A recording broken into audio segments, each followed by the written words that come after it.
नमस्कार मैत्रिणींनो, श्री स्वामी समर्थ. सगळ्यात आधी माझ्या या छोट्याशा व्हिडिओमध्ये तुम्हा सर्वांचं मनापासून स्वागत आहे. तर आज फक्त स्वामींच्या पूजेविषयी आपण बोलणार आहोत.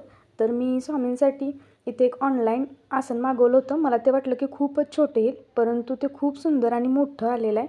पिवळ्या कलरचं आहे, अतिशय सुंदर आहे. तर ते मी अनबॉक्स करून पाहिल्यानंतरच मला ते खूप आवडलं. चला आता आपण पूजेची तयारी करूया. तर पूजा तुम्ही साधी सोपी कशीही करा, अगदी मनापासून केलेली पूजा स्वामींना मान्य आहे, देवाला ती मान्य असते. म्हणून माझं देवारा जर खूप सुंदर आणि मोठा जरी नसेल तरीसुद्धा जे पण काय आहे ते मी व्यवस्थित करण्याचा प्रयत्न करते. माझी साधी सोपी सेवा स्वामींना मान्य व्हावी एवढीच माझी रोजची इच्छा असते. तर अगोदर आपण दिवा लावून घेतलेला आहे. दिवा लावूनच मग आपण पूजेला सुरुवात करणार आहे. तर इथं भांड्यामध्ये आपण पाणी घ्यायचं आहे. इथे एक लाकडी पाट आहे, त्याच्यावरती मी एक कपडा अंथरून मग मूर्त्या आपण देवाऱ्यावर खाली घेणार आहोत आणि मग बाकीची पूजा आपण करून घेणार आहोत. नित्य तुमची सेवा घडावी, आधी व्याधी दूर सरावी, लक्ष्मी ती घरी राहावी, नारायणा तुझं सवे. हे माझ्या स्वामींसाठी. तर आता आपण स्वामींची मूर्ती देवाऱ्यावरून हलवणार आहोत. तर त्यांचे आपण जे घातलेले वस्त्र आहेत ते काढून आपण दुसरे घालणार आहोत. त्यासाठी त्यांचे वस्त्र काढून ते धुवायला टाकले जातील आणि आज दुसरे घातले जातील. तर त्याच्या अगोदर आपण स्वामींची वस्त्रे काढल्यामुळं त्यांना टॉवेलमध्ये मी लपेटून ठेवलेलं आहे आणि अगरबत्ती लावून घेतलेलं आहे. आता त्याच्या अगोदर आपण आसनाची पूजा करणार आहोत. तर स्वामींना अत्तराची खूप आवड होती, म्हणून मी इथे हिना अत्तर त्यांच्या पूर्ण नवीन आसनाला लावून घेतलेलं आहे. वर अगरबत्ती आणि अष्टगंध लावून मी त्या आसनाची पूजा करून घेतलेली आहे.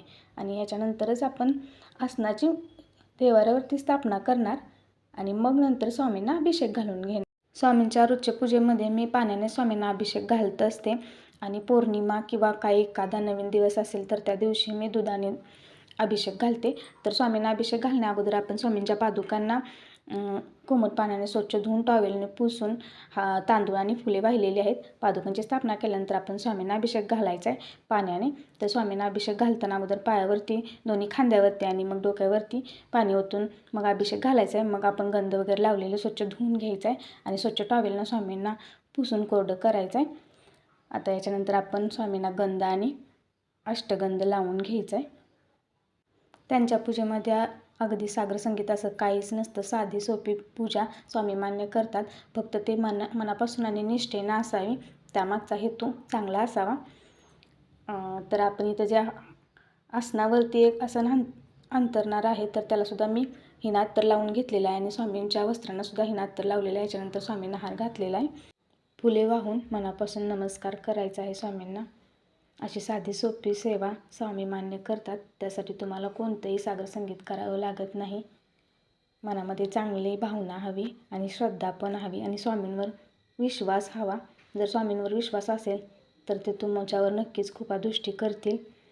तुमचा जर विश्वास नसेल तर स्वामी तुमच्या पाठीशी उभे नाही राहणार. तर अशी साधी सोपी सेवा इथं माझी पूर्ण पूजा मांडून झालेली आहे आणि पिवळ्या कलरच्या आसनावरती माझ्या स्वामींची मूर्ती खूप सुंदर दिसत आहे.